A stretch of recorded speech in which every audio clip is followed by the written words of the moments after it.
Good. Anjali, Anamika, Mantasha. हाँ, very good. Involuntary reproductive process को कौन कंट्रोल करता है? ज्यादातर टाइम में हाइपोथैलेमस करता है। Tears, sweat, heart beat, uterus. ठीक है सोनिया, गुड। तो ये पॉइंट आई थिंक सबको समझ में आ गया था, ठीक है। ये बताइए बच्चों, पेरी पेरिफेरल नर्वस सिस्टम में कौन से दो तरह के न्यूरॉन्स होते हैं? पेरिफेरल नर्वस सिस्टम में कौन से दो तरह के न्यूरॉन्स होते हैं?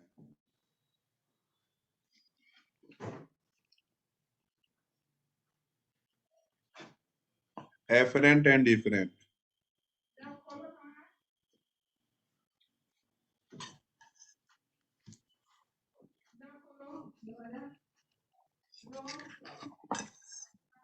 एफरेंट डिफरेंट तो दोनों में हो सकते हैं।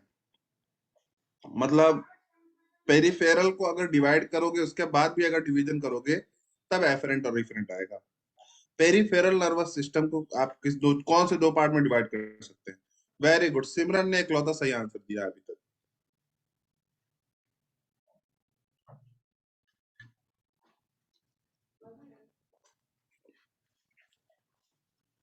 नहीं नहीं। हाँ, अब अनामिका ने भी सही आंसर दिया। अंजलि ने भी अब सही आंसर दिया। रितु ने भी सही आंसर दिया अब। ठीक है। हाँ, श्रेयांश ने भी अब सही दिया। तो ठीक है, देर आए आप लोग, दुरुस्त आए। Autonomous nervous system is basically divided into somatic and autonomous, sorry, peripheral somatic और ऑटोनॉमस नर्वस सिस्टम में डिविजिबल होता है।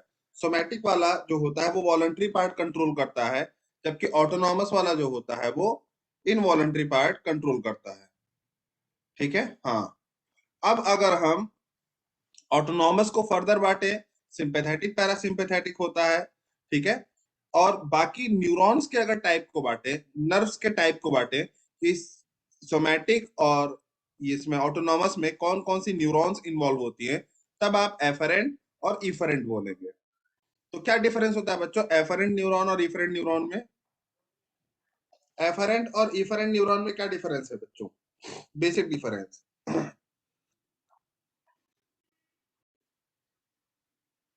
कोई नहीं बताएगा?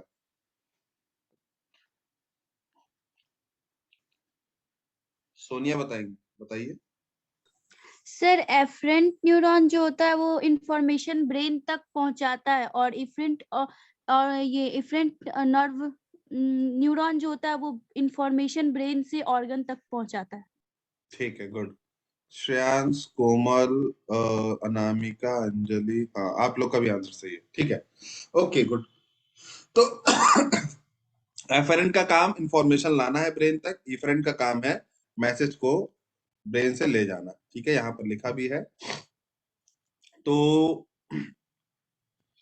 अभी हम न्यूरॉन्स का कल स्ट्रक्चर पढ़ रहे थे। स्ट्रक्चर से पहले हम लोग थोड़ा सा ये डिटेलिंग कर लेते हैं कि न्यूरॉन्स के टाइप कितने होते हैं। तो ये मैंने ऑलरेडी आपको कहाँ पे बताया था, जब मैं टिश्यू पढ़ा रहा था तो उस टाइम मैंने आपको बताया था कि न्यूरॉन्स जो होते हैं तीन तरह के होते हैं, यूनिपोलर, बाइपोलर और मल्टीपोलर। यूनिपोलर वो होते हैं जिनमें डेंड्राइट्स नहीं होते हैं और सिर्फ एक एक्सॉन होता है। अगर आपने न्यूरॉन का स्ट्रक्चर देखा हो या जानते हो अगर आप, तो न्यूरॉन के स्ट्रक्चर में ऊपर की तरफ, हेड की तरफ बहुत सारे ब्रांचिंग्स होते हैं, उसको हम डेंड्राइट्स कहते हैं। फिर सेल बॉडी होती है, उसके बाद एक लंबा सा टेल लाइक स्ट्रक्चर होता है जिसको एक्सॉन कहते हैं। और वो जहां पे खत्म होता है एक्सॉन हिलॉक बोलते हैं, या वहां पर सिनेप्टिक नॉब बोलते हैं। तो ये दो तीन स्ट्रक्चर्स आपको बहुत ही अच्छे से आना चाहिए। अगर आप न्यूरॉन्स पढ़ रहे हैं, नर्व की स्टडी कर रहे हैं, तो स्ट्रक्चर आपके दिमाग में छपा हुआ होना चाहिए। हाँ, तो मेरे ख्याल से हर बच्चा ये पढ़ चुका है एनिमल टिश्यू में ही। फिर भी मैं आपके जानकारी के लिए जस्ट एक बार रिवाइज करा देता हूं कि यूनिपोलर न्यूरॉन जो होता है बच्चों, वो उसमें डेंड्राइट्स नहीं होते हैं, सिर्फ एक ही एक्सॉन होगा। ठीक है, कहाँ पाया जाएगा? आपके एम्ब्रियोनिक स्टेज में, ये बताया जा चुका ऑलरेडी, आपके एम्ब्रियोनिक स्टेज में ये पाया जाएगा। इसी तरह बाइपोलर में अगर हम देखें तो उसमें एक एक्सॉन होगा और एक ही डेंड्राइट होगा, ठीक है। एक एक्सॉन और एक एक्सॉन जनरली एक ही होता है, लेकिन डेंड्राइट्स वेरी करते हैं। तो डेंड्राइट्स यहाँ पर एक पाया जाएगा, या आपके रेटिना में पाए जाते हैं, मैंने उस टाइम भी बताया था। और यहाँ पर क्या है, ऑल्फैक्टरी सेंस, स्मेलिंग के लिए जो सेल्स होते हैं उसके अंदर भी ये पाए जाते हैं। रेटिना याद रखिएगा आप लोग, क्योंकि एग्जाम में ज्यादातर रेटिना ही पूछता है। मल्टीपोलर जो हम लोग पढ़ेंगे, जिसके बारे में आगे डिस्कस किया जाएगा, जिसमें क्या होते हैं, बहुत सारे डेंड्राइट्स हो, या दो से ज्यादा डेंड्राइट्स हो, और एक एक्सॉन होगा। ठीक है, तो आपका पूरा का पूरा जो ब्रेन है मेन, वो इसी से भरा हुआ है। इसको सेरेब्रल कॉर्टेक्स कहते हैं, या पूरी बॉडी में ज्यादातर इसी तरह के ब्रेन सॉरी नर्व्स पाए जाते हैं। So let me take screenshot of this and कुछ चैट्स आए हैं वो पढ़ लेते हैं पहले। इसमें न्यूक्लियस, हाँ न्यूक्लियस होगा, न्यूक्लियस सब में होगा, सेल बॉडी है ना तो न्यूक्लियस होगा। मल्टीपोलर, अच्छा ठीक है ठीक है। सबसे एडवांस कौन सा स्ट्रक्चर मल्टीपोलर है? हाँ श्रेयान, हाँ सिमरन ठीक है, मंतशा का भी ठीक है, सिम इस पे न्यूक्लियस, न्यूक्लियस सब में पाया जाएगा, फाउंड इन सेरेब्रल कॉर्टेक्स। हाँ सिमरन ठीक है। तो देखिए बच्चों, हर नर्व सेल के अंदर जो सेल्यूलर स्ट्रक्चर्स होते हैं वो सब प्रेजेंट होंगे। बस फर्क क्या है कि इसके अंदर मॉडिफिकेशन थोड़ा सा ज्यादा है as compare to other cells. Other cells के मुकाबले यहाँ पर मॉडिफिकेशन आपको ठीक ठाक देखने को मिल जाएगा। Now we come to the structure of neuron. We get हाँ देखिए, एक ब्रेन जो बनता है, ब्रेन या आपका नर्वस सिस्टम जो है, nerve cell is the structural and functional unit of whole nervous system. ठीक है, तो तुम्हारा ब्रेन और नर्वस सिस्टम सब नर्व सेल से ही बना है। तो नर्व सेल से बना है, इसका मतलब क्या है कि नर्व सेल ने ही सब कुछ बनाया है, और नर्व सेल ही सारा फंक्शनिंग करता है, मसल्स की तरह नहीं। मसल्स में स्ट्रक्चरल यूनिट मायोफाइबर बना रहे थे, मायोफाइब्रिल्स बना रहे थे, और फंक्शनल यूनिट कौन बना रहा था? सार्कोमेयर्स बना रहे थे। ठीक है, लेकिन यहाँ पर न्यूरॉन्स स्ट्रक्चर भी बना रहे हैं और न्यूरॉन्स फंक्शन भी परफॉर्म कर रहे हैं। तो न्यूरॉन्स का स्ट्रक्चर काफी ज्यादा क्या होता है, कॉम्प्लेक्स होता है, जिसमें ऊपर की तरफ, हेड की तरफ। अच्छा, एक क्वेश्चन नीट में आया था कि जो नर्व सेल होता है उसका स्ट्रक्चर किससे रिजेंबल करता है, कौन सी लिविंग बॉडी से रिजेंबल करता है? शायद मैंने क्लास में भी बताया था, मैं अभी बताता हूँ। मैं अभी पुलकित, श्रेयांश, आप लोग के आंसर दे रहा हूँ। हाँ अंजलि ठीक है। हाँ आस्था ठीक है। मैंने क्लास में बताया था कि एक न्यूरॉन जो होता है वो प्लांट से अपने स्ट्रक्चर को रिजेंबल कराता है, जिसमें साइनैप सॉरी जो आपका एक्सॉन हिलॉक की एंडिंग है वो रूट को रिजेंबल करती है, एक्सॉन स्टेम को रिजेंबल करता है, और डेंड्राइट्स और सेल बॉडी जो होती हैं वो किसको रिजेंबल करती हैं? कैनोपी ऑफ द प्लांट को रिजेंबल करती हैं। हाँ, सो अभी क्वेश्चंस ले लेते हैं जो बच्चों ने क्वेश्चंस पूछे हैं। निसेल्स ग्रैन्युल एंडोप्लाज्मिक रेटिकुलम का ब्रोकन पार्ट है, हाँ है। एक्सॉन में वो ब्लैक स्पॉट क्या है, कहाँ पे? अच्छा ये मैं बता रहा हूँ कि जो स्पॉट्स हैं इनको हम शेवॉन सेल्स कहते हैं, ये न्यूरोग्लिया होते हैं। अभी मैं न्यूरोग्लिया पे नहीं आ रहा हूँ, अभी मैं नर्व सेल के बारे में डिस्कस कर रहा हूँ, और न्यूरोग्लिया में हम ये सारी चीजें अभी पढ़ेंगे। मैंने हालांकि वहां पे बताया था कि न्यूरोग्लिया सपोर्टिंग सेल्स होती हैं, आपके नर्व सेल्स कभी भी डिवीजन नहीं करते। और मैंने रीजन भी बताया था कि इसलिए डिवीजन नहीं करते क्योंकि उनका एक वेब लाइक स्ट्रक्चर होता है। अब वो डिवाइड करेंगे तो उनका सारा स्ट्रक्चर क्या हो जाएगा? डिसबैलेंस हो जाएगा। इसी वजह से नर्व सेल एक पार्ट से दो पार्ट में डिवाइड नहीं करते हैं। तो उनका जो भी सपोर्ट है, जो भी सिस्टम की रिक्वायरमेंट है, उसको फुलफिल करने के लिए एक एक्स्ट्रा सेल दिया जाता है। उस सेल का नाम होता है न्यूरोग्लिया। न्यूरोग्लिया जो जनरली क्या करता है, न्यूरोग्लिया नर्व सेल्स के हर तरह से क्या करता है? सपोर्ट प्रोवाइड करता है, चाहे उसको बचाना हो, चाहे उसको न्यूट्रिशन देना हो, चाहे डैमेज से रिपेयर करना हो, हर तरह की चीजें, या फिर उसके ऊपर माइलिन शीट की कवरिंग करनी हो। तो बच्चों, माइलिन शीट जो होता है कई बार एक्सॉन के ऊपर पाया जाता है। एक्सॉन के ऊपर कई बार माइलिन शीट्स पाए जाते हैं। ये जो आपको ग्रीन कलर का स्ट्रक्चर दिख रहा है, this is known as myelin sheet. ये माइलिन शीट एक इंसुलेटेड शीट होती है बच्चों। This is an insulated sheet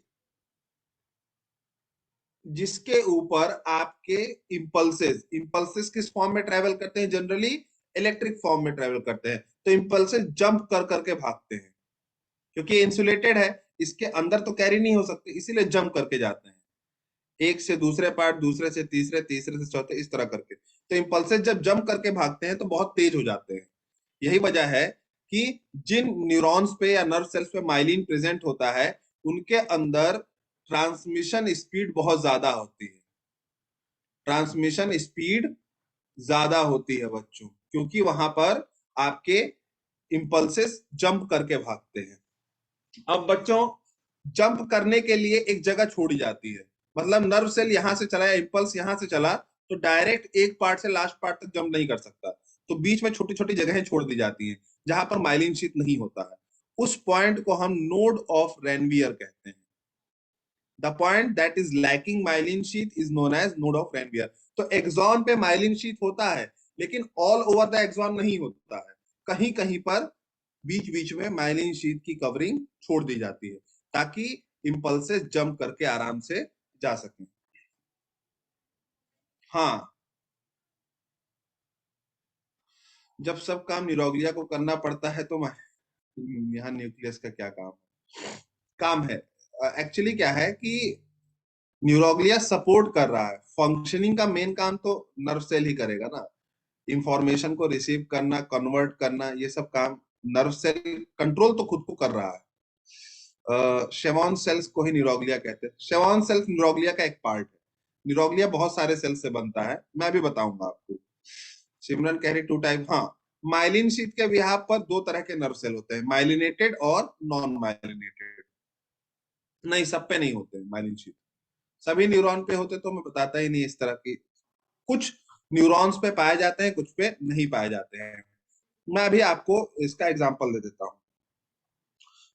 जिनके ऊपर माइलिन शीथ पाया जाता है वो थोड़ा सा व्हाइटिश इन कलर हो जाते हैं, मतलब सफेद कलर के होने लगते हैं, तो उनको व्हाइट मैटर कहा जाता है। और जिन पे नहीं पाया जाता है वो ग्रे कलर के होते हैं, तो उनको ग्रे मैटर कहा जाता है। ठीक है, तो आपके ब्रेन में जो व्हाइट मैटर है वहां पर माइलिन शीथ पाया जा रहा है, और जो ग्रे मैटर होता है वहां पर माइलिन शीथ नहीं पाया जाता है। ठीक है, अब बच्चों मैं आपको थोड़ा सा और ब्रीफ दूंगा। हाँ हाँ, ठीक कह सकते हो आप।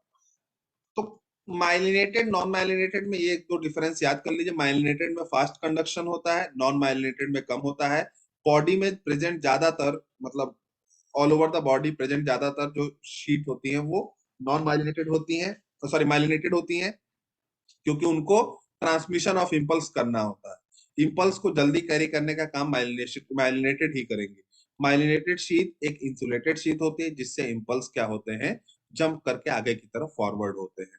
जबकि नॉन माइलिनेटेड में ऑल ओवर द एक्सॉन वो सेम पैटर्न पे रन करते हैं, तो वहां पर थोड़ी सी स्पीड कम हो जाती है।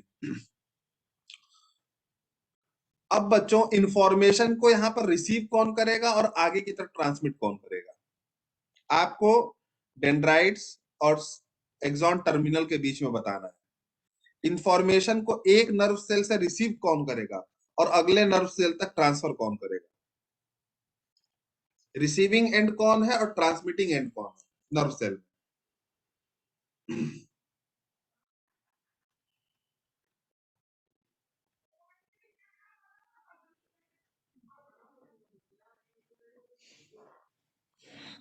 ठीक है रितु,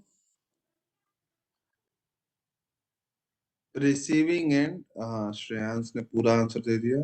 ट्रांसमिशन एक्सॉन कैरी, ठीक है, गुड। हाँ, रितु ने भी कंप्लीट आंसर दे दिया। तो दो ही बच्चों ने खैर आंसर दिया अभी। चलो ठीक है, ये भी सही है।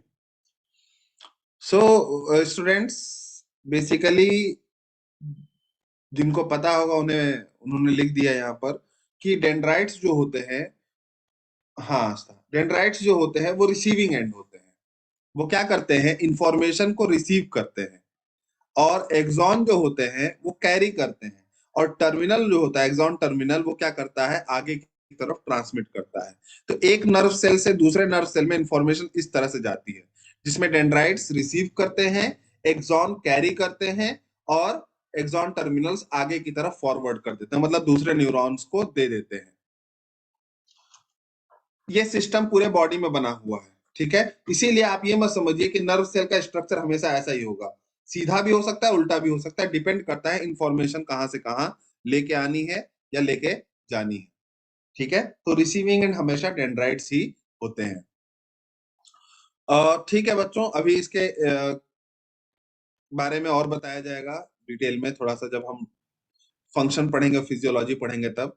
निसेल्स ग्रैन्यूल एक स्पेशलाइज्ड ग्रैन्युलर सिस्टम होते हैं जो आपके सेल बॉडी के अंदर प्रेजेंट होते हैं, और जनरली इम्पल्सेस को ट्रांसमिट करने, फास्ट ट्रांसमिट करने, इम्पल्सेस को कभी कभी बनाने में भी क्या करते हैं, सपोर्ट करते हैं।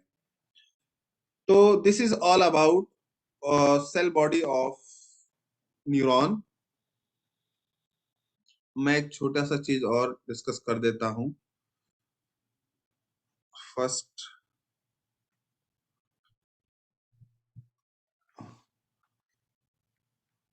अच्छा, मैं एक चीज पहले डिस्कस कर देता हूँ, उसके बाद ये करूंगा। This is the type of neuroglia cell, okay. So we basically has to learn this six type of neuroglia cells that is present in different nervous system। मतलब ब्रेन और स्पाइनल कॉर्ड में जो न्यूरोग्लिया सेल प्रेजेंट होते हैं उसके type हैं, और जो आपकी बॉडी में या पेरिफेरल नर्वस सिस्टम में न्यूरोग्लिया सेल प्रेजेंट होते हैं, ये उनके टाइप्स हैं। So we are going to discuss one by one each other. तो देखिए बच्चों, सबसे पहला है एस्ट्रोसाइट।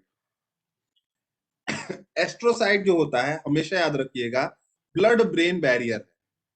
क्या है? ब्लड ब्रेन बैरियर है। आपको पता होना चाहिए, या पता होगा ही ऑब्वियसली, कि ब्रेन में ब्लड अंदर एंटर नहीं कर सकता। जो भी चीजें ब्रेन के अंदर जानी है, जो भी चीजें जानी है, ठीक है, ब्लड से रिसीव की जाती हैं through cerebro spinal fluid. CSF करके एक फ्लूइड होता है, वो रिसीव करता है, और रिसीव करके ब्रेन तक पहुंचाता है। तो ब्लड से सेरिब्रो स्पाइनल फ्लूइड तक जाने के लिए जो एक बैरियर बनता है, जो एक लाइन बना है कि ब्लड को इसके आगे नहीं बढ़ने देना है, ये रेस्ट्रिक्शन लाइन बनाया किसने है? एस्ट्रोसाइट ने बनाया है। तो एस्ट्रोसाइट एक तरीके से ब्रेन को क्या कर रहा है? प्रोटेक्ट कर रहा है, ताकि ब्लड आके हिंड्रेंस क्रिएट ना करे, ठीक है। दूसरा सेल होता है न्यूरोग्लिया का एपेंडाइमल सेल। एपेंडाइमल सेल जो होते हैं, ये वेंट्रिकल्स और स्पाइनल कैनाल को दोनों को क्या करते हैं? लाइनिंग करते हैं और सेरिब्रो स्पाइनल फ्लूइड बनाते हैं, ठीक है। मतलब सीएसएफ को कहा, आपके ब्रेन में, मैं वेंट्रिकल और न्यूरल कैनाल बता देता हूँ, या न्यूरोसेल बता देता हूँ।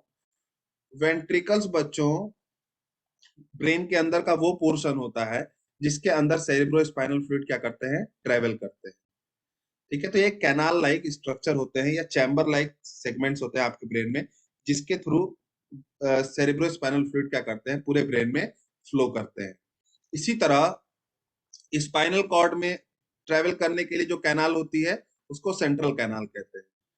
तो स्पाइनल कॉर्ड में सीएसएफ जब ट्रेवल करता है तो सेंट्रल कैनाल के थ्रू करता है, और ब्रेन में जब ट्रेवल करता है तो वेंट्रिकल्स के थ्रू करता है। तो ये वेंट्रिकल्स और सेंट्रल कैनाल की lining plus cerebrospinal fluid का सर्कुलेशन, दोनों को कंट्रोल कौन करता है? Ependymal cell. अभी हम जब ब्रेन पढ़ेंगे तो वहां पर वेंट्रिकल्स आपको देखने को मिलेगा, ठीक है। वेंट्रिकल्स का स्ट्रक्चर बड़ा ही खतरनाक होता है, इतना खतरनाक होता है कि एक बार देखने पे आपको हमेशा के लिए याद हो जाएगा। वो ऐसा स्ट्रक्चर है, मैं उसका रिजेम्बलेंस भी बताऊंगा कैसे होता है। और जबकि सेंट्रल कैनाल एकदम सीधा होता है, एक सीधे पाइप की तरह आता है बिल्कुल। नेक्स्ट है बच्चों ओलिगोडेंड्रोसाइट्स। ओलिगोडेंड्रोसाइट्स वो न्यूरोग्लिया है जो आपका क्या बनवाते हैं? माइलिनेटेड शीथ बनवाते हैं, ठीक है। तो माइलिनेशन करवाते हैं ये, बस इतना ही याद रखिएगा। माइलिनेशन ओलिगोडेंड्रोसाइट्स कराते हैं कहां पर? सेंट्रल नर्वस सिस्टम में। माइक्रोग्लिया जो होता है, ये इम्यूनिटी की तरह हेल्प करता है, ये फेगोसाइटोसिस करता है, मतलब किसी भी पैथोजन को देखते ही खा जाता है, किसी भी पैथोजन को देखते ही क्या करता है, खा जाता है। तो नर्व सेल का प्रोटेक्शन कर रहा है, ये उसको बचा रहा है किसी भी तरह के पैथोजन से, किसी भी तरीके के हार्मफुल सब्सटेंसेस से, चाहे वो वेस्ट हो, डिब्रीज हो, या वायरसेस हो, बैक्टीरियाज हो, किसी भी चीज से क्या करता है, वो नर्व सेल का प्रोटेक्शन करता है। ठीक है। इसी तरह पेरिफेरल नर्वस सिस्टम में एक न्यूरोग्लिया पाया जाता है, इसका नाम है सैटेलाइट सेल। अब सेल्स पाए जाएंगे, स्पेसिफाइड सेल्स, जिसका नाम है satellite cell. Satellite cell nutrition का रेगुलेशन करता है नर्व सेल्स में। ठीक है। न्यूट्रिशन का रेगुलेशन करता है, इसमें गैसेस भी आती हैं, न्यूरोट्रांसमीटर्स भी आते हैं, हर चीज जो एक नर्व सेल को रिक्वायर्ड है वो देखता है कि भाई इसको जरूरत तो नहीं है, न्यूरोट्रांसमीटर चाहिए ले लो, ऑक्सीजन चाहिए ले लीजिए भाई, ठीक है, न्यूट्रिएंट चाहिए ले लीजिए भाई, हर चीज क्या करता है, प्रोवाइड करा रहा है।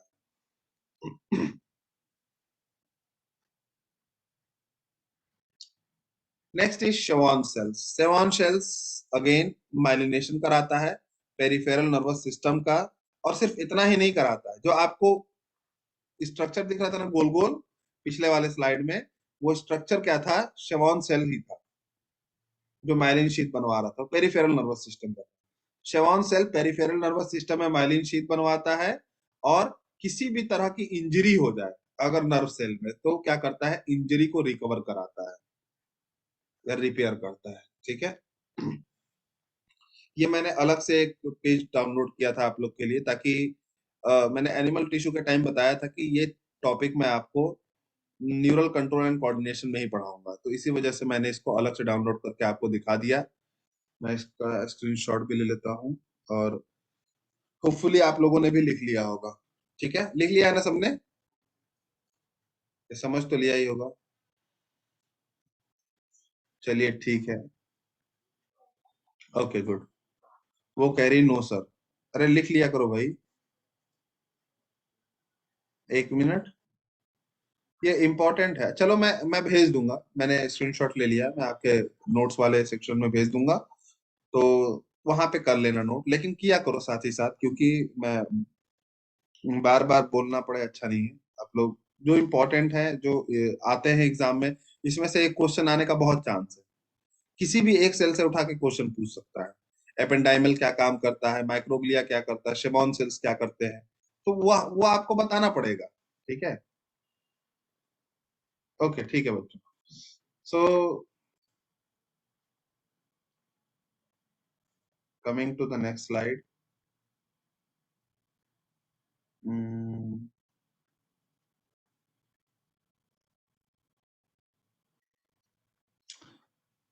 अब हम बहुत ही इंपॉर्टेंट टॉपिक पढ़ने जा रहे हैं, generation and conduction of impulse.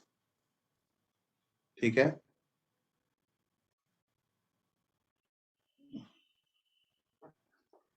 Generation and conduction of impulse.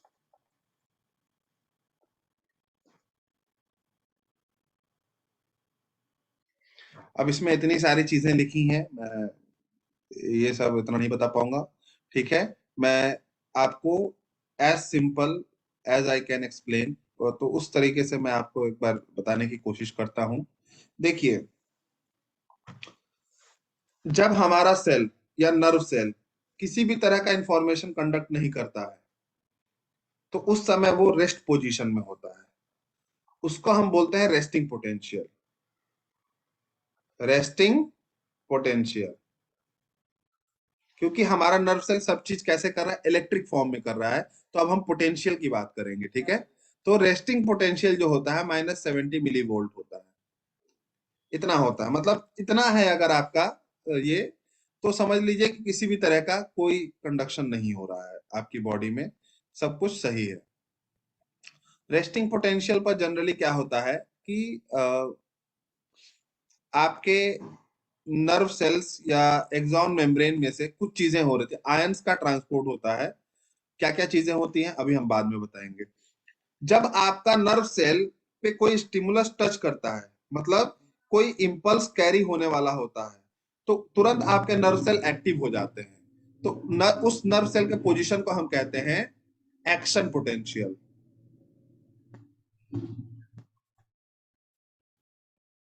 Action potential. तो एक्शन पोटेंशियल जो होता है बच्चों, ये प्लस में जाता है, +5 से +30 मिलीवोल्ट तक जा सकता है। +5 टू +30 मिलीवोल्ट तक जा सकता है एक्शन पोटेंशियल। तो एक्शन पोटेंशियल जो होता है, इसका मतलब उस न्यूरॉन पे कोई इंपल्स आ गया, अब वो न्यूरॉन तुरंत अपनी एक्टिविटी चेंज कर देता है और उसके अंदर इलेक्ट्रिसिटी अचानक से आ जाती है। ठीक है, तो इलेक्ट्रिसिटी जब आ जाएगी, तो जिस पॉइंट पर स्टिमुलस आया है, उस पॉइंट पर क्या हुआ, इलेक्ट्रिसिटी जनरेट की जाएगी और उस इलेक्ट्रिसिटी को आगे की तरफ बढ़ाया जाएगा। किस तरीके से बढ़ाया जाएगा हम अभी पढ़ेंगे। सो आई थिंक आप लोगों को रेस्टिंग पोटेंशियल और एक्शन पोटेंशियल के बीच में डिफरेंस क्लियर हो गया। ठीक है, and this difference create a potential difference. अब आपको बहुत आराम से दिख रहा होगा कि there is a wide gap between action potential and resting potential. That's why अब कोई करंट को फ्लो करना है बच्चों, इतना तो फिजिक्स सबको आना चाहिए, किसी करंट को फ्लो करना है तो वो अपने हाई पोटेंशियल डिफरेंस से लो पोटेंशियल डिफरेंस की तरफ जाएगा ना, या हाई पोटेंशियल से लो पोटेंशियल की तरफ जाएगा। ठीक है,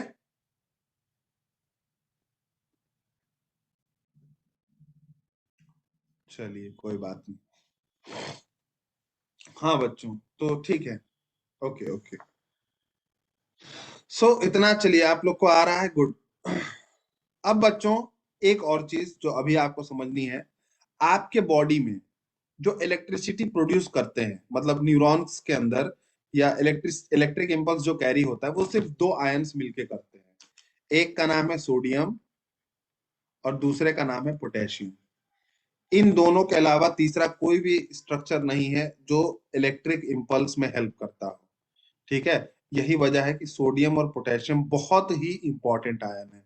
जब आप लोग किडनी पढ़ रहे थे, उस समय मैंने ये चीज नहीं बताई कि हम सोडियम को इतना रीएब्सॉर्ब क्यों कर रहे हैं। ठीक है, इवन की जो आपका एल्डोस्टेरॉन बना है, उस सबसे ज्यादा रीएब्सॉर्प्शन किसका करता था, मैंने उस टाइम भी बताया था कि सोडियम का ही करता है सबसे ज्यादा। तो सोडियम का बहुत यूज है आपके अंदर बच्चों। ठीक है, इसलिए है क्योंकि सोडियम बहुत सारी चीजों में हेल्प कर रहा है। Okay, so here sodium and potassium both will generate a potential difference, and together they will carry the impulses in the form of electrical impulse. So ये कुछ स्टेटमेंट्स वगैरह हैं, तो स्टेटमेंट से मैं बिल्कुल नहीं समझाऊंगा, इसलिए क्योंकि बहुत ज्यादा पढ़ना पड़ता है और ये सब मेरे से होता नहीं। मैं स्ट्रक्चर से समझा देता हूँ। ये एक्शन पोटेंशियल है, सॉल्टेटरी कंडक्शन है, ठीक है छोड़ो, थ्रेशोल्ड है, ये डायरेक्ट डायग्राम आ गया, यहां से मुझे समझाना है आपको। ठीक है, पहले एक बार डायग्राम बहुत अच्छे से देख लीजिए आप लोग। ठीक है, बहुत अच्छे से देख लीजिए।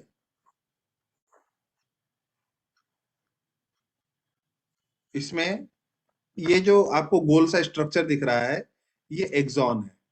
ठीक है, एक्सॉन के अंदर जो लिक्विड होता है उसको एक्सोप्लाज्म कहते हैं, एक्सोप्लाज्म कहते हैं। ठीक है, तो एक्सोप्लाज्म अंदर का सब्सटेंस है और बाहर की तरफ जो होता है एक्सॉन की मेम्ब्रेन है, इसको एक्सोलेमा कहते हैं। एक्सॉन के ऊपर का जो लेयर है उसको एक्सोलेमा कहते हैं, एक्सॉन के अंदर का जो फ्लूइड है उसको एक्सोप्लाज्म कहते हैं। तो बच्चों अब हमको जो बातें करनी है वो ये करनी है, अगर हम बोलेंगे अंदर की तरफ नेगेटिव चार्ज है, तो हम कहेंगे एक्सॉन के अंदर, एक्सोप्लाज्म के अंदर नेगेटिव चार्ज है और एक्सोलेमा पे पॉजिटिव चार्ज है। इसी तरह हम यहाँ कहेंगे एक्सोप्लाज्म पे नेगेटिव हो, सॉरी एक्सोप्लाज्म पे पॉजिटिव हो गया और एक्सोलेमा पे नेगेटिव हो गया। तो ये कंडीशंस अब हमको याद रखनी पड़ेंगी। ठीक है, जब हम एक्सॉन के अंदर की बात करें तो एक्सोप्लाज्म बोलिएगा, एक्सॉन के ऊपर की बात करें तो एक्सोलेमा बोलिएगा अभी आप। ठीक है, अब एक बार आप देखिए क्या चीज अंदर जा रही है, क्या चीज बाहर आ रही है, किस तरह से आ रही है, क्या कंडीशंस हो रहे हैं नहीं हो रहे हैं, वो चीजें।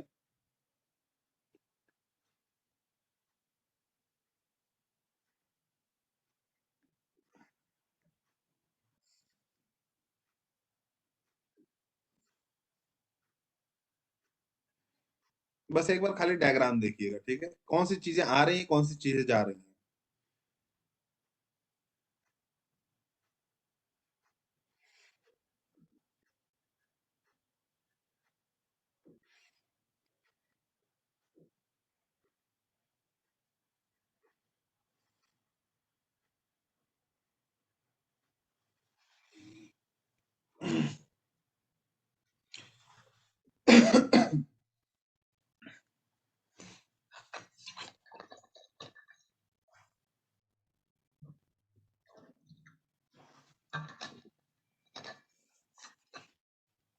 चलिए बच्चों, आपने काफी देख लिया,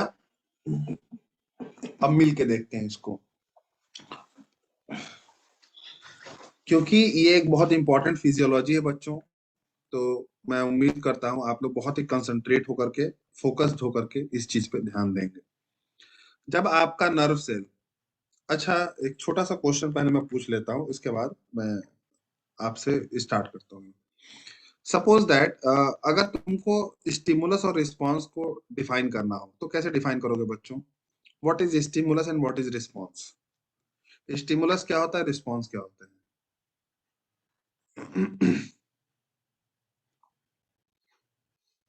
मैं बताता हूँ मंतशा। रिपोलराइजेशन का मतलब again becoming from active to rest, active से फिर से रेस्ट में जाने के स्टेज को रिपोलराइजेशन कहते हैं। हाँ रितु, कुछ कहना चाह रही हैं? सर, हाँ ये क्या बोलते हैं, रिस्पांस मतलब वही होता है ना कि जिसमें हम लोग अगर हमें कुछ इन्फॉर्मेशन मिले तो उस पर रिस्पांस हम लोग कैसे करते हैं, कैसे रिएक्ट करते हैं, और स्टिमुलस जो हमें इन्फॉर्मेशन मिल रहा है।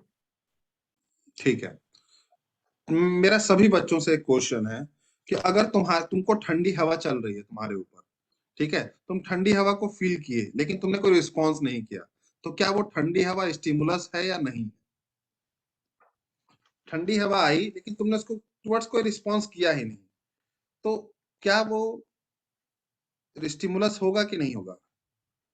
कुछ बच्चे नहीं कह रहे हैं, कुछ बच्चे कह रहे हैं।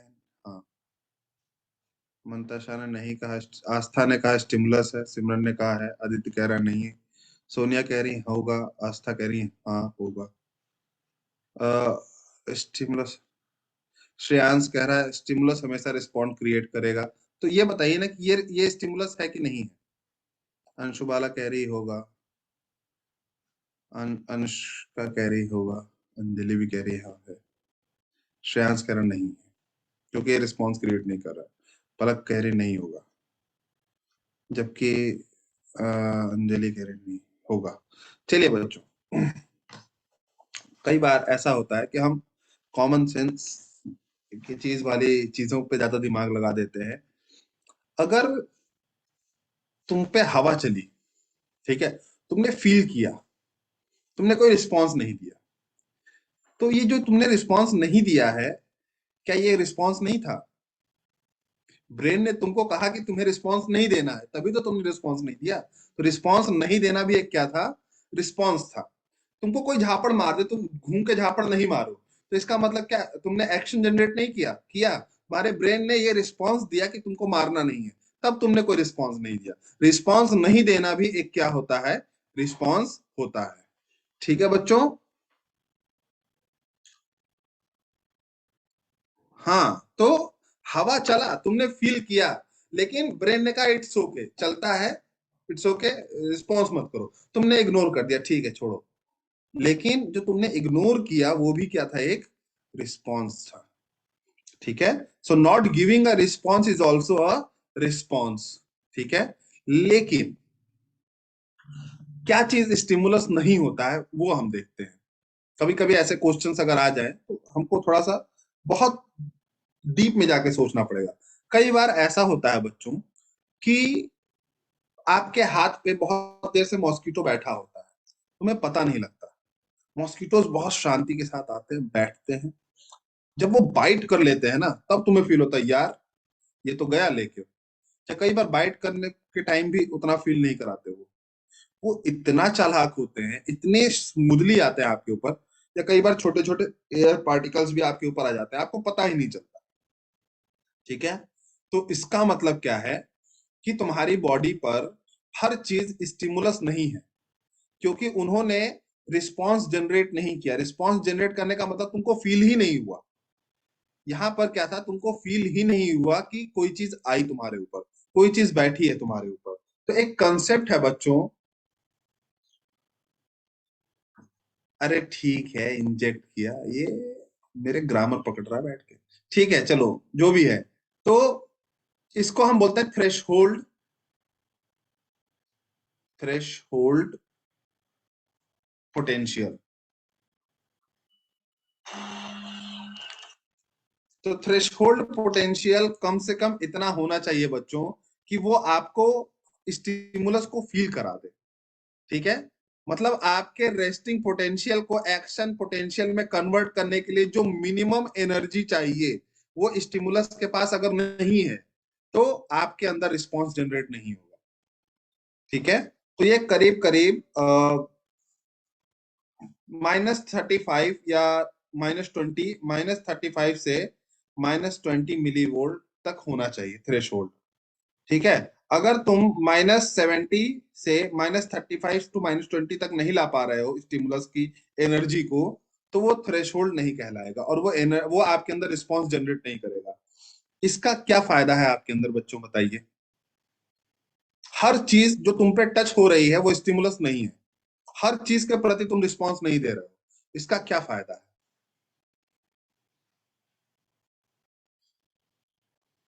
जिस स्टिमुलस में कुछ इंटेंसिटी होती है, कुछ एनर्जी होती है, वही तुम पे रिस्पॉन्स क्रिएट करता है, हर चीज नहीं करती। इसका फायदा क्या है?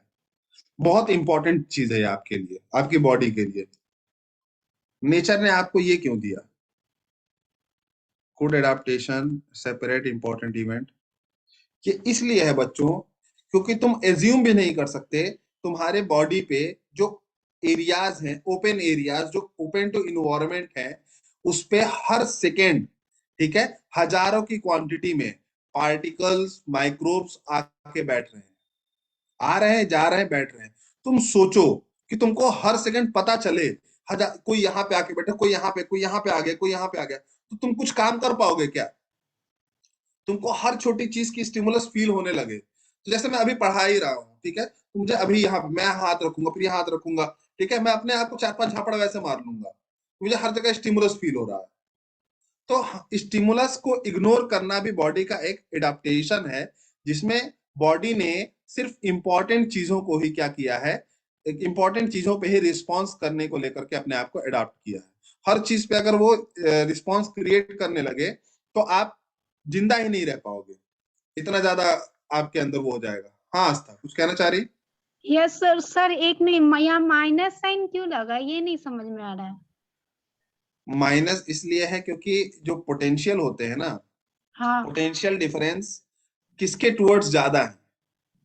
ठीक है, पोटेंशियल डिफरेंसेस जो होते हैं वो किसके टुवर्ड्स ज्यादा है? -2 प्लस की तरफ जा रहे हैं ना। सबसे पहले क्या था? -70 था, यस सर। अब -35 है, तो -35 इज ग्रेटर देन -70। तो आपने थोड़ा सा पोटेंशियल डिफरेंस बढ़ाया, लेकिन वो इतना नहीं बढ़ पाया कि उसने एक्शन जनरेट किया। ठीक है, हाँ तो सर प्लस में नहीं जाएगा? प्लस में जाएगा, जैसे नॉर्मल स्टिमुलस प्लस में ही जाता है, मैंने अभी बताया ना, +5 to +30 या +40 तक चला जाता है नॉर्मल स्टिमुलस, लेकिन मैं सर थ्रेशोल्ड बता रहा हूँ। अगर स्टिमुलस नॉर्मल होगा तो प्लस में होगा, वरना माइनस में होगा अगर नहीं रिस्पॉन्स होगा। नहीं, थ्रेशोल्ड पोटेंशियल माइनस में ही होता है, लेकिन वो थ्रेशोल्ड मतलब बिल्कुल हल्का सा पता चल रहा है कि कुछ है। जब बिल्कुल हल्का सा भी आपको फील होता है ना, तो समझ लीजिए कि थ्रेशोल्ड पोटेंशियल टच कर दिया गया है। थ्रेशोल्ड पोटेंशियल को स्टिमुलस ने क्या किया है? टच कर दिया है। तो वो भी एक्शन पोटेंशियल बहुत माइनस में ही होता है, ओके, लेकिन वो माइनस थोड़ा Yes, कम sir. होता है as compare to resting potential.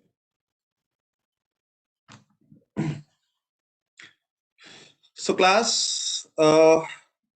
now we are going to start the topic. कभी कभी मैं ज्यादा समझाने में भी टाइम इधर उधर निकाल देता हूँ, खैर कोई बात नहीं, समझ लें आप लोग तो अच्छा है।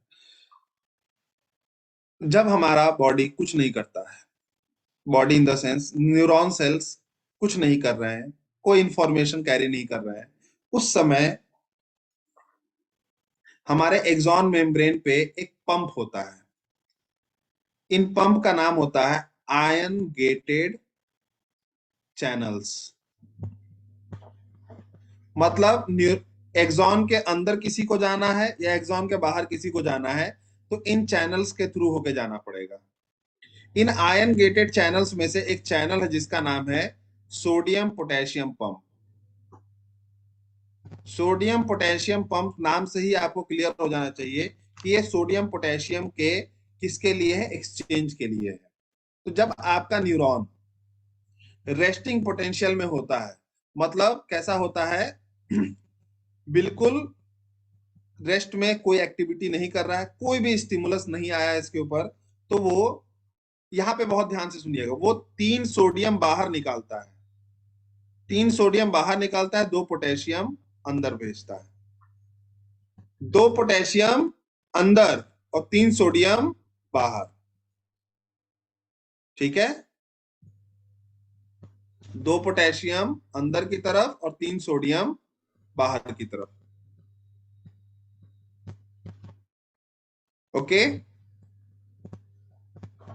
जिसके वजह से एक्सॉन पे या एक्सॉन के मेम्ब्रेन पे बाहर की तरफ ज्यादा पॉजिटिव चार्ज आ जाता है, बाहर की तरफ, लेकिन अंदर की तरफ कंपैरेटिवली नेगेटिव चार्ज आ जाता है। बाहर सोडियम ज्यादा हो गया, अंदर पोटेशियम हो गया, लेकिन सोडियम और पोटेशियम में देखें तो सोडियम की क्वांटिटी ज्यादा है, पोटेशियम कम है, बाहर ज्यादा पॉजिटिव है, अंदर कम पॉजिटिव, तो ऑटोमेटिकली अंदर क्या बन जाता है, नेगेटिव बन जाता है।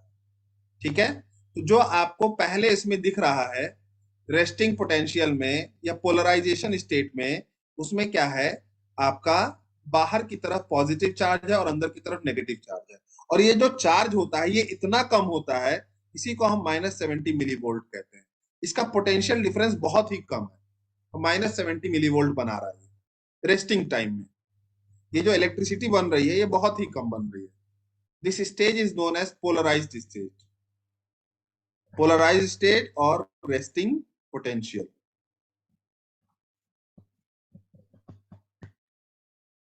पहला कंडीशन समझ में आ गया, रेस्ट में 3 सोडियम बाहर जाएगा, 2 पोटेशियम अंदर आएगा। ठीक है, और ये एनर्जी की हेल्प से हो रहा है, तो 3 सोडियम बाहर जाएंगे तो पॉजिटिव चार्ज बाहर ज्यादा एक्यूमुलेट हो रहा है, 2 पोटेशियम अंदर आएगा तो अंदर की तरफ नेगेटिव चार्ज या कम पॉजिटिव चार्ज एक्यूमुलेट हो रहा है, तो automatically the potential difference that is maintaining over there becomes positive more outside and less inside, so it become positive and negative like that। तो ये चार्जेस डेवलप हो गए, और जब भी किसी मेम्ब्रेन के अक्रॉस कोई चार्ज डेवलप हो जाता है, अपोजिट चार्ज डेवलप हो जाता है, तो वो पोलराइज्ड स्टेट में आ जाता है। पोलराइज मतलब वो उस पर चार्जेस आ गए, रेस्टिंग में हो रहा एकदम, जब आपका न्यूरॉन कोई फंक्शन नहीं कर रहा है उस टाइम पर। अब सपोज दैट मेरा ये हाथ अभी बिल्कुल, यहाँ के न्यूरॉन्स क्या हैं, रेस्टिंग पोटेंशियल में है, पोलर स्टेट में है, मैंने इस पॉइंट पे टच किया, इतनी इंटेंसिटी के साथ टच किया कि वो थ्रेशोल्ड को पार कर गया। तो जैसे ही स्टिमुलस की इंटेंसिटी इतनी हो जाए कि वो थ्रेशोल्ड को पार कर जाए, ठीक है, तो वहां पर कुछ बदलाव आते हैं। अब सोडियम पोटेशियम पंप बंद हो जाता है उस पॉइंट पे। इस पॉइंट को आप ध्यान से देखिएगा बच्चों, पहले मैं सबको रफ कर देता हूं। हाँ, इस पॉइंट को आप ध्यान से देखिएगा बच्चों, इस पॉइंट पे मैंने टच किया है, इस पॉइंट पे क्या क्या चीजें होंगी। अब ये पॉइंट जो होगा ये किसके लिए परमिएबल हो जाएगा, this point become permeable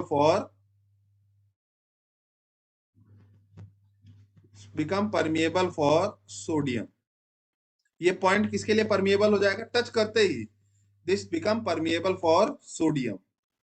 sodium फटाफट बाहर भागने लगेगा, सोडियम फटाफट, सॉरी सोडियम बाहर ही था ना, it's for potassium, it is become for permeable for potassium. Now potassium gets outside at a very fast rate.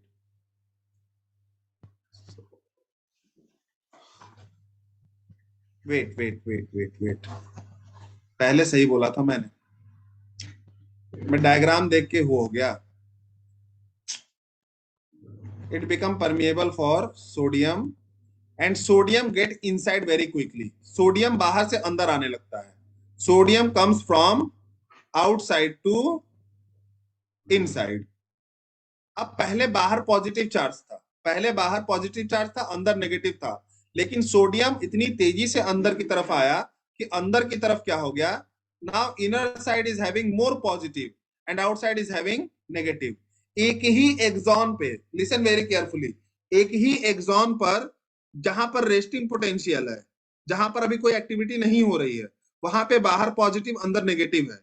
किसकी वजह से, 3 सोडियम बाहर जाने की वजह से और 2 पोटेशियम अंदर आने की वजह से।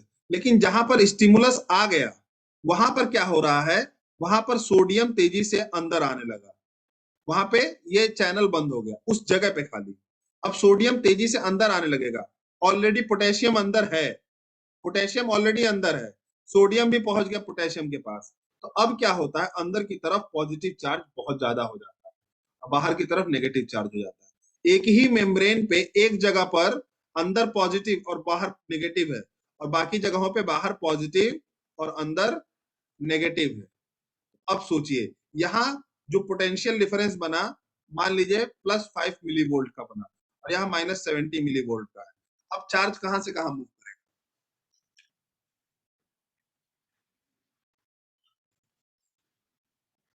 -70 टू +5 मूव करेगा, +5 टू -70 मूव करेगा?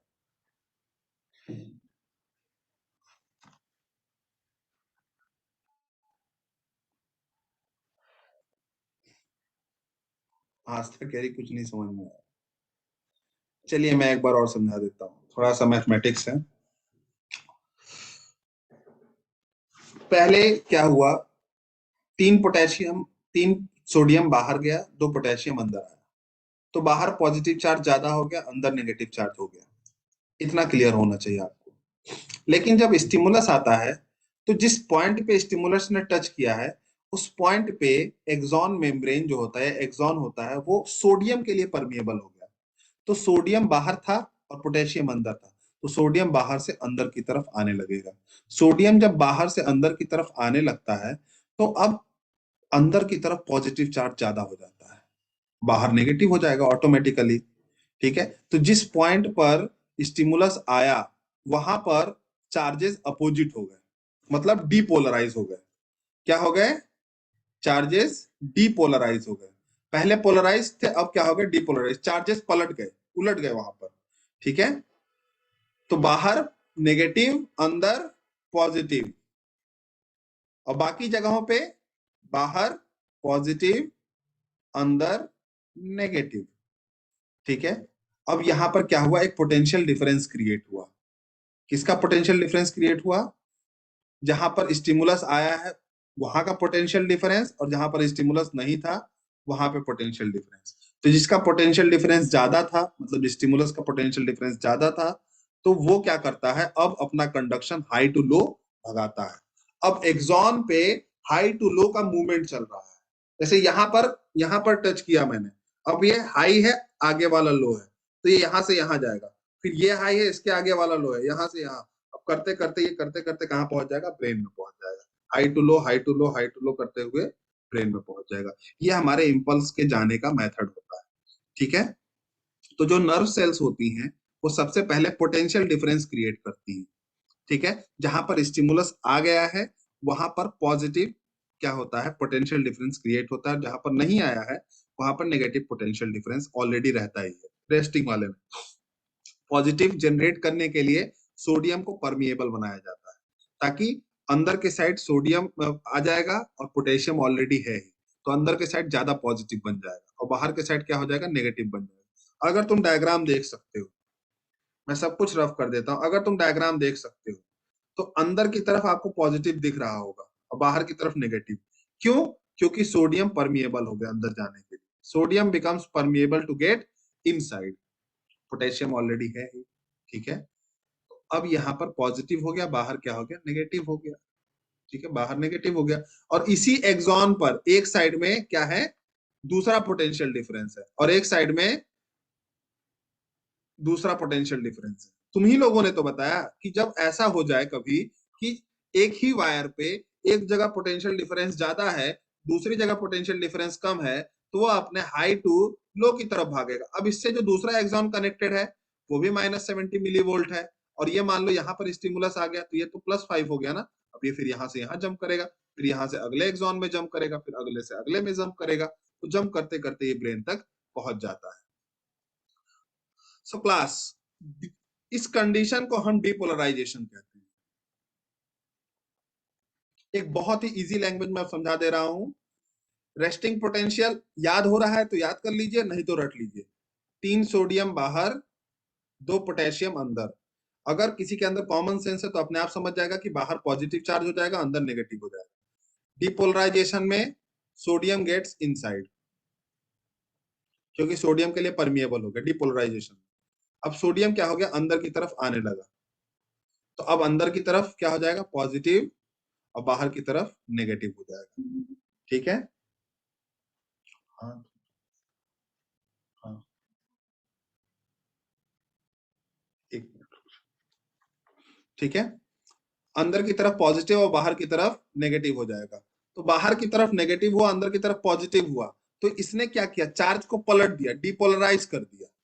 ठीक है, तो एक तरफ चार्ज का कुछ और कंडीशन है, और जहां पर स्टिमुलस क्रिएट हुआ वहां पे चार्ज का कुछ और कंडीशन है। तो इस तरह के कंडक्शन को, ठीक है, पोलराइज्ड वे में या डिपोलराइज्ड वे में कंडक्शन बोलते हैं। और ये क्या जनरेट हो गया, वहां पर एक्शन पोटेंशियल जनरेट हो गया। स्टिमुलस ने क्या जनरेट कर दिया, एक्शन पोटेंशियल जनरेट कर दिया। ठीक है, अब आपका चार्ज जो है वो ज्यादा बढ़ गया, पोटेंशियल डिफरेंस क्या हो गया, इंक्रीज हो गया। तो अब आप क्या होगा, चार्जेस आगे की तरफ मूव करेंगे। तो अप टू डिपोलराइजेशन कितने बच्चों को समझ में आ गया? रिपोलराइजेशन तब तक नहीं समझाऊंगा जब तक डिपोलराइजेशन नहीं समझ में आया। सोनिया को समझ में आया, आस्था को आया, सिमरन, अंजलि, मैं एक एक बच्चों का नाम ले रहा हूँ। आज सिमरन, अंजलि, श्रेयांश, सिंपी, मंतशा, काव्यांजलि, पलक, अंजलि, पुलकित, ईशा, व्हाट अबाउट आदित्य, अमृत, अंशुबाला, अनुष्का राठौड़, अनुष्का सिंह, अर्पिता, ईशा, जिज्ञासा, Khushi, Mayank, Ritu, Saloni, Shreya, Siddharth, Surbhi, Vinita, Ritu. What about you all guys?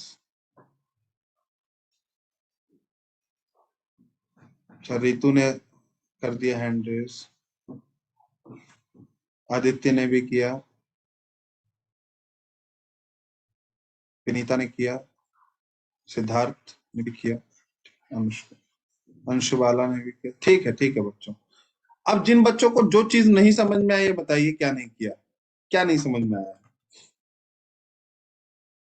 देखो, इतना मैथमेटिक्स में कोई बैठ के रटा नहीं सकता तुमको।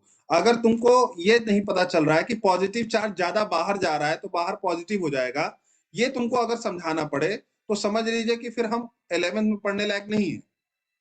अगर बाहर ज्यादा पॉजिटिव चार्ज जा रहा है तो बाहर पॉजिटिव होगा, या अंदर ज्यादा पॉजिटिव चार्ज आ रहा है तो अंदर पॉजिटिव हो जाएगा। ये चीज समझाने की नहीं, ये चीज समझने की है। मैंने बोल दिया कि अब अंदर पोटेशियम भी है और अंदर सोडियम भी आ गया, तो पोटेशियम भी पॉजिटिव चार्ज और अंदर नेगेटिव, अंदर सोडियम भी आ गया, दो पॉजिटिव चार्ज अंदर की तरफ ही आ गए, तो अंदर पॉजिटिव हो जाएगा और बाहर नेगेटिव हो जाएगा, और इसका पोटेंशियल डिफरेंस भी ज्यादा हो जाता है, क्योंकि स्टिमुलस के अंदर इंटेंसिटी होती है। जब आप टच करते हैं, झापड़ मारते हैं, चूटी काटते हैं, या आपको कोई चीज टच करके जाती है, तो उसके अंदर इंटेंसिटी है। उसने क्या किया, आपके चार्जेस को पलट दिया, जिस पॉइंट पे लगा उस पॉइंट पे पलट दिया, और जिस पॉइंट पे पलटेगा वहां पे पोटेंशियल डिफरेंस ज्यादा हो गया। और दूसरी तरफ जहां पर कोई एक्टिविटी अभी नहीं हुई है, अब स्टिमुलस पूरे के पूरे बॉडी को तो नहीं लगेगा ना। ठीक है, मैं एक छोटी सी और बात प्रैक्टिकली बताना चाह रहा था कि अभी रिपोलराइजेशन के टाइम में बताऊंगा उसको मैं। जहां पर डिपोलराइजेशन होगा, ठीक है, वो डिपोलराइजेशन हमेशा कहां की तरफ मूव करना चाहेगा, पोलराइज स्टेट की तरफ। तो डिपोलराइज पहले खुद डिपोलराइज होता है, उसके बाद हाई टू लो मूव करता है। हाई टू लो कहाँ है, ब्रेन में लो है और आपके बॉडी में हाई है, तो वो बॉडी टू ब्रेन मूव करेगा। ठीक है, किस न्यूरॉन के थ्रू मूव करेगा बच्चों? ये बच्चे भाग गए आधे, सही बात है, चलो अच्छा ही हुआ चले गए, नहीं समझ में आ रहा तो क्या है फायदा। सेंसरी डिले, और हाँ, अब श्रेयांश का ठीक है। ठीक है बच्चों, put your hands down everyone. Body से ब्रेन में ले जाने का काम कौन सा न्यूरॉन करेगा? अभी बताया, जस्ट अभी डिस्कशन हुआ है। दो तरह के न्यूरॉन्स बताए गए थे आपको, जिसमें एक लेके जाता है, एक लेके आता है। हाँ अंजलि, ठीक है, तो लेके जाने का काम कौन करेगा? एफरेंट न्यूरॉन करेगा। हाँ सोनिया, एफरेंट न्यूरॉन करता है। ठीक है, तो जब भी तुम्हारे बॉडी में कोई स्टिमुलस आता है, तो उस स्टिमुलस से, इस स्टिमुलस को आपकी बॉडी से ब्रेन तक पहुंचाने का जो काम होता है वो कौन करता है? एफरेंट न्यूरॉन करता है। तो ये एफरेंट न्यूरॉन बेसिकली क्या है? एफरेंट न्यूरॉन बेसिकली आपका एक्शन पोटेंशियल को कहां तक पहुंचाता है? ब्रेन तक पहुंचाता है। तो ब्रेन इसको एनालाइज करता है स्टिमुलस की, कौन सा स्टिमुलस आया है। ब्रेन बेचारा हर चीज को ही एक्चुअली में एनालाइज करता है। Class third condition is repolarization. अब तुम्हारा चार्जेस क्या हो गए हैं? अंदर पॉजिटिव हो गए, बाहर नेगेटिव हो गए हैं। अब मान लो तुमने एक जगह स्टिमुलस दिया, फिर तुमको स्टिमुलस देना है और चार्ज तो अपोजिट हो चुका है, तो चार्ज को फिर से अपने पुराने ट्रैक पे लाना पड़ेगा ना, फिर से बाहर पॉजिटिव और अंदर नेगेटिव करना पड़ेगा, तभी तो वो न्यूरॉन फिर से रेडी होगा इंफॉर्मेशन कैरी करने के लिए, तभी तो फिर से एक्शन पोटेंशियल जनरेट होगा। तो इसके लिए एक और प्रोसेस होती है, उसको हम बोलते हैं रिपोलराइजेशन। अब बताइए बच्चों, अब मैं आपसे पूछूंगा तो ज्यादा क्लियर होगा आप लोगों को भी। हाँ, इफरेंट का भी है फंक्शनिंग, मैं बताता हूँ। मैं पहले इसको समझा दूं। Class listen very carefully. जब एक्शन पोटेंशियल हुआ तो अंदर की तरफ कौन कौन से आयन्स थे और बाहर की तरफ क्या था? या बाहर की तरफ कुछ नहीं था? जब एक्शन पोटेंशियल हुआ तो सोडियम और पोटेशियम में से एक्सोप्लाज्म में क्या था और एक्सोलेमा में क्या था?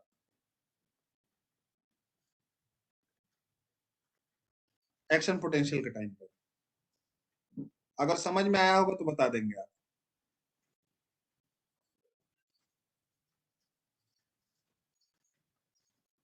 एक्शन पोटेंशियल के टाइम में एक्सोप्लाज्म में क्या था और एक्सोलेमा में क्या था? हाँ ठीक है, आउटसाइड नेगेटिव और इनसाइड पॉजिटिव। हाँ ठीक है, लेकिन आयंस कौन कौन से थे? पुलकित ने सही कहा। तो पुलकित Na अगर अंदर चला गया है तो Na के अलावा कुछ और भी प्रेजेंट हो गया, सिर्फ Na ही होगा अंदर। दैट इज ठीक है, वो पॉजिटिव होगा, लेकिन आयंस कौन कौन से होंगे? अंजलि, आयंस कौन कौन से होंगे? हाँ, सोडियम और पोटेशियम। एक बच्चे ने सही आंसर दिया है ना, इनसाइड और आउटसाइड का नहीं होगा। इनसाइड में दोनों में, अंदर की तरफ सोडियम और पोटेशियम दोनों ज्यादा होंगे, बाहर की तरफ बहुत कम अमाउंट में सोडियम हो सकता है या पोटेशियम हो सकता है। ठीक है, तो बाहर की तरफ पोटेशियम जनरली जाता हुआ दिख रहा है। कौन जाता हुआ दिख रहा है? पोटेशियम, लेकिन बहुत लेस अमाउंट में है। और अंदर की तरफ सोडियम भी है, पोटेशियम भी है, और दोनों बहुत ही हाई अमाउंट में। ठीक है, तो सोडियम और पोटेशियम अंदर की तरफ या एक्सोप्लाज्म में बहुत ज्यादा होंगे, तभी तो पॉजिटिव चार्ज हो गया। ये कंडीशन आप समझ लिए। बाहर की तरफ समझ लीजिए आयंस नहीं है, और है भी तो बहुत थोड़ा सा पोटेशियम। अब क्या होता है, जब इंफॉर्मेशन बनी और चली गई ब्रेन की तरफ, तो वो जो न्यूरॉन होते हैं वो अपने आप को फिर से पुराने फॉर्म में लाने के लिए क्या करते हैं? इसको परमिएबल कर देते हैं, पोटेशियम को परमिएबल कर देते हैं। पोटेशियम कहाँ ज्यादा है, बाहर या अंदर? आप बताएंगे, पोटेशियम कहाँ ज्यादा है, बाहर या अंदर?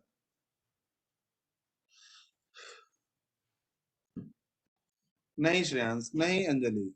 हाँ अंजलि अब ठीक है, मंतशा ठीक है, सलोनी नहीं, अंशु बाला ठीक है। हाँ ठीक है, मैंने जस्ट अभी कहा कि बाहर की तरफ कोई भी आयन होगा कम होगा, अंदर की तरफ सोडियम भी बहुत ज्यादा है और पोटेशियम भी बहुत ज्यादा है। क्योंकि पहला केस अगर आपने पढ़ा था तो 2 सोडियम अंदर ही जा रहा था, तो अंदर की तरफ तो पोटेशियम ऑलरेडी है, और दूसरे केस में सोडियम पोटेशियम के साथ साथ सोडियम भी आ गया इसके अंदर। तो अब अंदर सोडियम भी बहुत है और पोटेशियम भी बहुत है, सोडियम भी बहुत है और पोटेशियम भी बहुत है। और जब पोटेशियम के लिए परमिएबल हुआ ये लेयर, तो अब पोटेशियम कहां से कहां मूव करेगा? Now potassium move from inward to outward.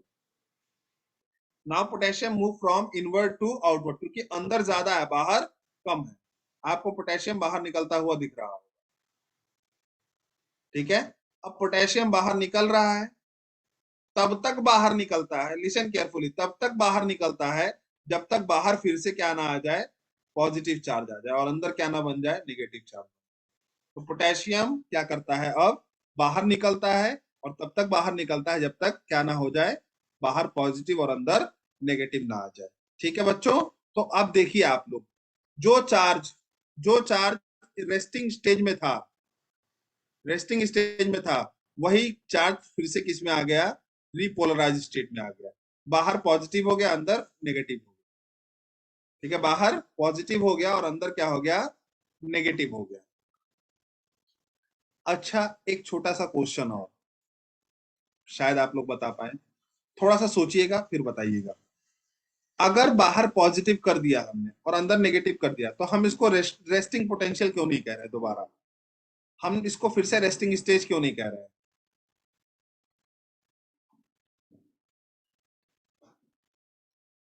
अब अंदर सोडियम ज्यादा है, बाहर पोटेशियम ज्यादा है, लेकिन पोटेशियम की क्वांटिटी सोडियम के मुकाबले ज्यादा है, इसलिए बाहर पॉजिटिव है और अंदर नेगेटिव है। अब ये बताइए कि हमने इसको रेस्टिंग पोटेंशियल क्यों नहीं कहा, रिपोलराइज्ड क्यों कहा?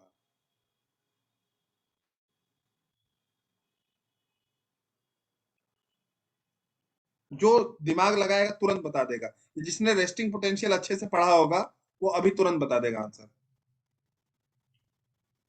क्यों ये अब स्टार्ट हो चुका है?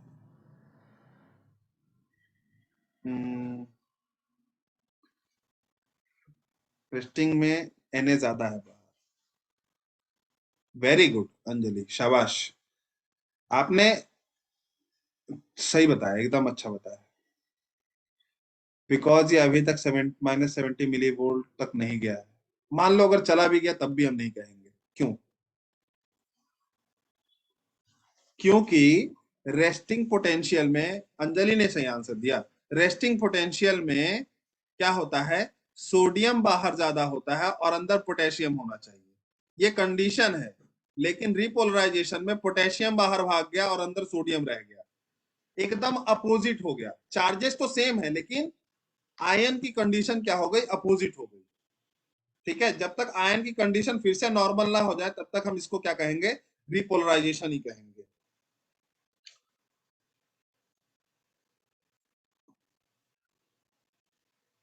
नाउ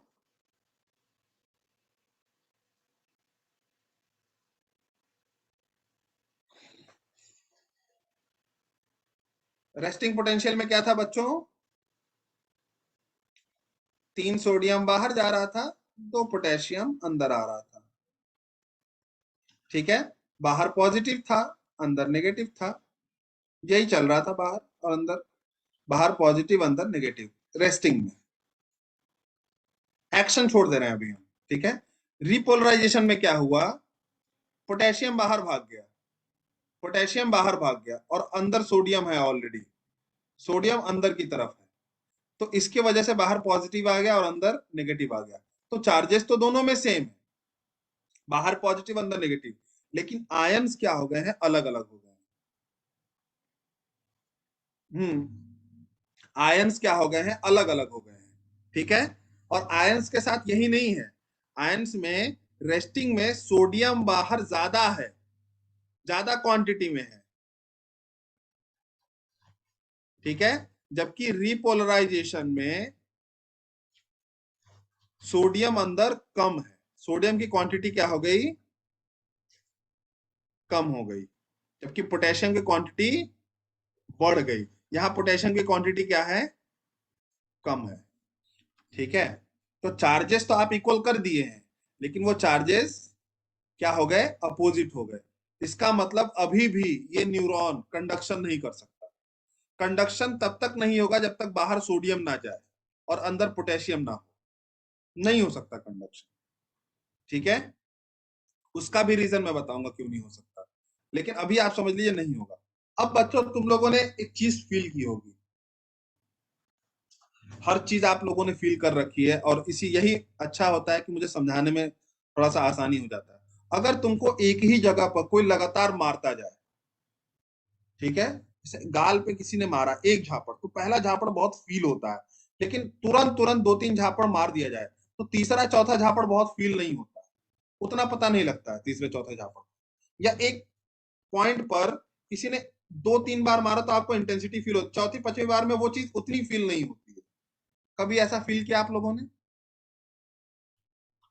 हाँ, फील किया होगा आपने। अगर एक अभी आप अपने हाथ पर रख के तेजी से मारना शुरू कर दो, बहुत तेजी से एक ही जगह पर, तो ये आएगा कि पहला दूसरा आपको फील हुआ है लेकिन उसके बाद फील नहीं हो रहा है। ये जो बच्चे रेगुलर है पिटाई में, उनके साथ होता होगा, मैं भी था अपने टाइम में। सो क्लास, हाँ हाँ, ये भी होता है, सही बात है। नीचे और ऊपर, इनवर्ड आउटवर्ड, नहीं नहीं नहीं, कहाँ, सब है तो वही है। सी वाले डायग्राम में नीचे और ऊपर अलग अलग इनवर्ड आउटवर्ड, चार्ज तो सेम ही है, चार्ज तो प्लस है, नेगेटिव है। आयन्स डिफरेंस हो गए। आयन इसलिए डिफरेंस हो गया कि बाहर पोटेशियम ज्यादा हो गया, यहाँ पर अंदर सोडियम कम हो गया है। इधर बाहर सोडियम ज्यादा हो गया है और अंदर पोटेशियम कम हो गया, इसलिए चार्जेस सेम। अब बच्चों रीपोलराइजेशन को अगेन पोलराइजेशन में करने के लिए, लिसन केयरफुली, ये पॉइंट समझिए। रीपोलराइजेशन को अगेन पोलराइजेशन में करने के लिए फिर वही पंप आता है, उस पंप का नाम है सोडियम पोटेशियम पंप। ये क्या करता है, 3 सोडियम को बाहर भगाता है और 2 पोटेशियम को अंदर लेके आता है। यहाँ पर आपका कंसेप्ट क्लियर हो जाएगा। तो तुम लोगों ने पहली बार में सोचा होगा ना कि अंदर सोडियम कैसे ज्यादा है, कि सोडियम पंप, ये जो सोडियम पोटेशियम पंप है, ये सोडियम को क्यों बाहर ला रहा है, पोटेशियम को 2 अंदर क्यों ले जा रहा है, बाहर पोटेशियम ज्यादा कैसे हुआ, अंदर सोडियम ज्यादा कैसे हुआ, वो ऐसे ज्यादा हुआ था। अब ये क्या करता है, सोडियम पोटेशियम पंप 3 सोडियम को बाहर ले जाता है, 2 पोटेशियम को अंदर ले जाता है, जिससे चार्ज तो वही रहते हैं लेकिन आयन अपनी जगह चेंज कर लेते हैं। अब आयन्स क्या हो गए, सोडियम बाहर हो गया, पोटेशियम अंदर हो गया, चार्ज वही रहा, पॉजिटिव और नेगेटिव। अब ये न्यूरॉन फिर से रेडी हो गया मार खाने के लिए, मतलब स्टिमुलस क्रिएट करने के लिए। इसीलिए अगर किसी को मारो, फिर थोड़ा रुक के फिर मारो, अरे डायग्राम को गोली मार दो। यहाँ पे देखिए आप, यहाँ पर देखिए आप, जो हम दिखा रहे हैं, पॉजिटिव नेगेटिव, ठीक है, पॉजिटिव बाहर, अंदर नेगेटिव। चार्ज क्यों बदलेगा, जब 3 सोडियम बाहर जा रहा है और 2 पोटेशियम अंदर आ रहा है, तो अंदर तो नेगेटिव ही रहेगा ना, बाहर पॉजिटिव जो है वो पॉजिटिव ही रहेगा। तुमने कुछ ऐसा नहीं किया जिससे चार्ज कम हो जाए। अगर बाहर पॉजिटिव है तो बाहर आप कम पॉजिटिव वाला भेजते तो बाहर नेगेटिव हो जाता, लेकिन आपने बाहर कम पॉजिटिव नहीं भेजा ना, बाहर तो आपने ज्यादा पॉजिटिव भेजा, इसीलिए बाहर का चार्ज बाहर बना रहा और अंदर का चार्ज अंदर बना रहा। ठीक है,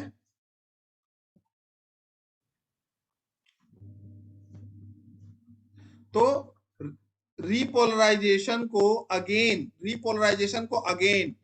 पोलराइज्ड बनाने के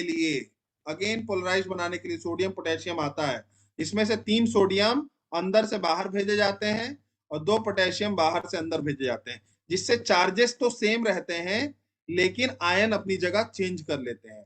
और आयन अपनी जगह चेंज कर लिए, इसका मतलब आपका नर्व सेल फिर से क्या हो गया, पोलराइज्ड हो गया, -70 मिलीवोल्ट बना के रखेगा अपना, और अगली बार फिर से स्टिमुलस कैरी करने के लिए रेडी हो गया। ये चीजें कुछ मिली सेकेंड्स के अंदर ही हो जाती है। ठीक है, तो अगर आप 1 सेकंड का गैप देके किसी को मारोगे तो उसको फील होगा। ठीक है, दैट्स ऑल फॉर टुडे बच्चों। कल हम इसकी स्टार्टिंग करेंगे, एक बार रिवाइज कराएंगे इसको, देन आगे का कंटेंट रिस्टोर करेंगे, क्योंकि अभी मुझे फिर क्लास लेनी है, तो 11:45 पे मैं सीधे वो नहीं कर पा रहा हूँ।